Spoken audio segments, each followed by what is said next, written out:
वृष्ण्यां देवाः भद्रं पश्येमाक्षभिर्यजत्राः स्थिरैरङ्गैः सुष्ठुवान् सहस्तनुभिः यशेम देवहितं यदाहु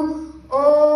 स्वस्ति न इन्द्रो वृद्धश्रवाः स्वस्ति न पूषा विश्ववेदाः स्वस्ति न तारक्ष्यो आरिष्टनेमि स्वस्ति न बृहस्पतिर्ददायु ॐ शान्ति शान्ति शान्तिः ॐ नमस्ते गणपतये त्वमेव प्रत्यक्षं तत्त्वमसि त्वमेव केवलं कर्तासि त्वमेव केवलं धर्तासि त्वमेव केवलं हर्तासि त्वमेव सर्वं खल्विदं ब्रह्मासि त्वं साक्षात् आत्मासि नित्यं हृदं वच्मि सत्यं वच्मि अवक्त्वं मा अववक्तारम् अवश्रोतारम् अवदातारम् अवधातारम् अवानुचानवश